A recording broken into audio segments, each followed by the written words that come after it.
오래전부터 레이저의 무기화 시도는 여러 차례 있었다. 가장 대표적인 것은 미국의 미사일 방어망 체계 구축이다.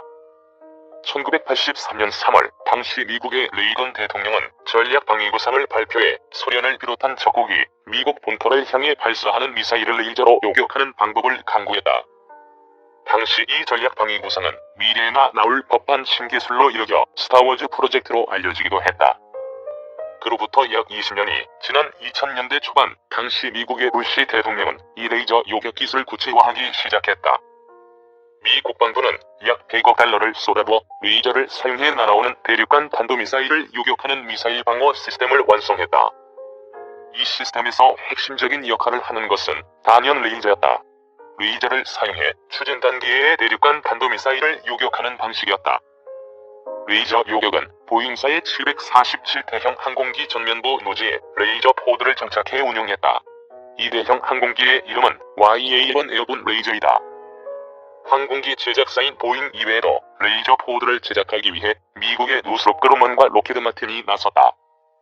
완성된 YA-1 항공기는 2010년 시행된 테스트에서 2개의 모의 대륙간 탄도미사일을 성공적으로 요격했다. 실험에는 성공했지만 이 레이저 무기 체계는 전력화를 눈앞에 둔 지난 2011년 12월 전면 취소되었다. 레이저의 사거리가 너무 짧다는 게 이유였다. YA-1 계획은 폐기되었으나 미군은 꾸준히 레이저 무기 체계를 연구해왔습니다. 언젠가 에너지 전환 효율이 뛰어난 레이저가 개발되면 소형화가 가능해질 거라 기대하면서요. 그런데 뜻밖의 용도로 다시 레이저가 주목받게 되었는데요. 바로 소형 무인기와 드론이 등장한 겁니다. 2014년 3월 말 청와대를 포함한 국내 주요 지역을 공중에서 촬영한 후 귀환하다 추락한 북한의 무인기 3대를 백령도 등에서 발견한 바 있다. 당시 이러한 북한 무인기에 대응할 마땅한 전력을 찾지 못한 국방부는 추후 대응책을 강구하겠다고 발표했다. 북한의 미사일, 방사포, 소형 드론 위협에 직면해 있는 우리나라 최근 레이저 무기 개발에 박차를 가하고 있다. 방위사업청은 지난해 9월 레이저 대공무기 체계 개발 사업에 착수 약 880억 원을 투자해 2023년까지 개발을 완료하고 전력화할 예정이라고 밝혔다. 한화가 시제품 개발 업체로 참여해 수킬로미터 떨어진 무인기를 쏘아 떨어뜨릴 수 있는 수준의 레이저 무기를 개발하겠다는 것이다. 국방과학연구소는 지난 20여 년간 핵심 기술 연구를 통해 출력 향상을 위한 레이저빔 결합 및 추적, 조준 기술을 연구해왔고 상당 수준의 핵심 기술을 확보한 것으로 알려졌다.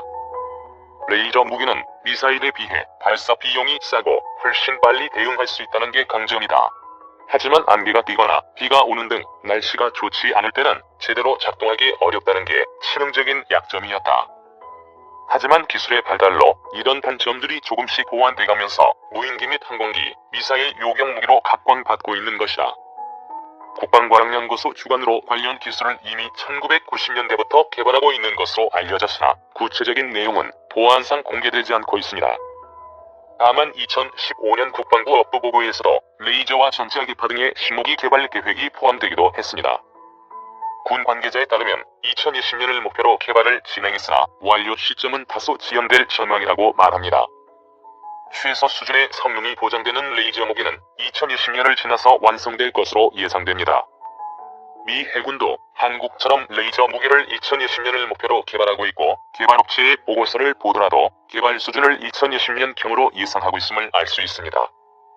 노스롭 그루먼사가 2005년 공개한 레이저 무기 활용의 작전적 함의 보고서에서는 2024년에 제2의 한국 전쟁이 발생할 것을 가정하고 레이저 무기의 다양한 활용을 묘사하기도 했고 한국과 미국의 레이저 무기는 수백 미터 거리에서 낮은 수준의 장갑을 관통하는 것으로 알려졌습니다. 따라서 현재 한국의 레이저 무기는 아직 개발해야 할 기술이 더 많이 남아있습니다. 레이저포가 상용화가 되면 북한의 미사일 등은 우리나라 상공을 향해 날아가다가 격추되는 고철 덩어리밖에 되지 않을 것입니다. 또 레이저빔 출력을 낮추면 사람이 눈부심을 느낄 수준의 위험만 줄 수 있어 해적이나 중국 어선 퇴치에도 유용하게 쓰일 것으로 보인다. 국방부 관계자는 레이저 무기 개발에 시간이 걸리겠지만 레이저빔으로 북한 핵무기를 타격하기 위한 방향성을 갖고 추진하고 있다면서 지금까지는 하드 킬 위주였지만 과학기술을 융합해 소프트 킬 개발에 집중하고 있다고 말했다. 빛의 속도로 표적 맞추는 데다 무제한. 레이저 무기의 장점은 비용이다. 1번 쏘는데 700원 안팎의 비용밖에 안 든다. 따라서 새로운 위협으로 떠오른 폭탄을 장착한 드론이나 무인 고속 함정을 파괴하기에 딱이라는 것이다. 데이브 퍼킨스 미 육군 교육사령부 사령관은 최근 엘라베마에서 열린 한 세미나에서 미국의 최후방위 시중에서 23만 원이면 쉽게 구할 수 있는 드론을 요격하는 데 34억 원짜리 패트리엇 미사일을 사용한 적이 있다면서, 만일 내가 적이라면 이베이에서 300달러짜리 드론을 최대한 많이 사서 적들의 패트리엇 미사일을 모두 소진해버려야지라고 생각했다며 웃었다. 미내년까지 18kW급 레이저포 장착 목표. 마크 겐징어 전략내산 평가센터 선임연구원도 300에서 400달러짜리 드론을 격추하는데 300만 달러를 웃도는 패트리엇을 사용하는 것은 터무니없는 일이지만 불과 1달러도 안 되는 레이저빔으로 똑같은 임무를 수행한다면 이야기가 달라질 것이라고 말했다. 또 공대지 헬파이어 미사일 사용에 따른 민간인 피해 문제도 정확도가 높은 레이저 무기를 사용하면 어렵지 않게 해결할 수 있다는 지적도 나왔다. 로렌 톰슨 렉싱턴 연구소 소장은 레이저는 빛의 속도로 표적을 맞추고 비용도 거의 들지 않은 데다 무제한 사용할 수 있는 장점을 가졌다면서, 중간형 레이저 무기로 방어가 취약한 드론을 신속하게 격추할 수 있다고 강조했다. 미 육군은 방산업체 제너럴 다이내믹스와 함께 날아오는 미사일과 박격포탄 등을 요격할 수 있는 18kW급 레이저포를 내년까지 개발, 스트라이커 장갑차에 장착할 계획이다. 또 미 해군은 이미 2014년부터 30kW 규모의 레이저포를 구축한 펀스에 장착하는 것을 시작으로 레이저 무기의 실전 배치를 서두르고 있고, 미 공군 역시 특수 전용 A-1030W 중무장 지상 공격기에 레이저포를 장착하는 계획을 적극적으로 추진 중이다. 영도 작년 1조 1천억 원 펀드 만들어. 러시아도 레이저 무기 개발에 속도를 내고 있다. 러시아 국방부는 지난해 10월 군용기 A-60에 첨단 레이저 무기 장착에 성공했다. 러시아는 옛 소련 시절부터 레이저 무기 개발을 시작해 1981년 다목적 대형 수송기 일류신 76을 개조해 레이저 무기를 장착하기도 했다. 하지만 소련 붕괴와 재정난 등으로 레이저 무기 개발이 중단됐다. 이후 2000년대에 들어서면서 본격적으로 레이저 무기 개발에 나서고 있다. 러시아는 지난해 처음으로 레이저 무기 개발 계획을 공개했다. 국방 관계자는 지난해 8월 레이저 무기 개발 상황과 관련 일부 수송기와 군용 트럭 등에 실전용 레이저 시스템을 장착, 운영 중이라면서 러시아 국방 개혁 프로그램에 따라 2025년에는 우리 군의 중요한 무기로 떠오를 것이라고 말했다.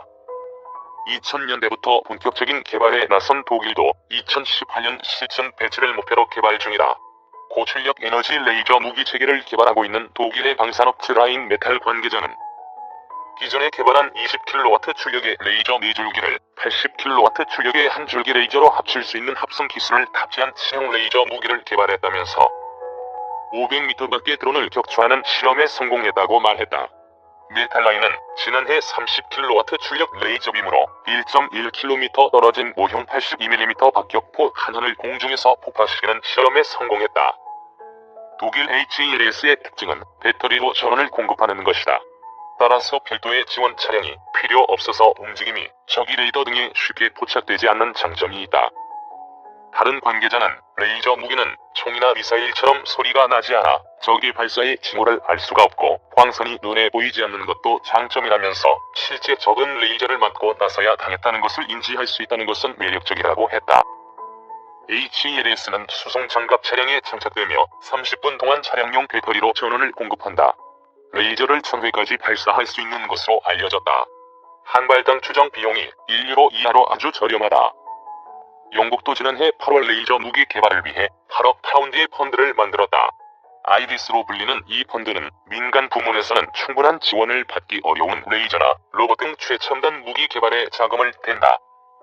국방 관계자는 아이리스 펀드의 자금을 바탕으로 기존 무기 체계를 완전히 바꾸는 레이저와 로봇, 무인 항공기 등 새로운 혁신 기술 개발에 나설 것이라고 말했다.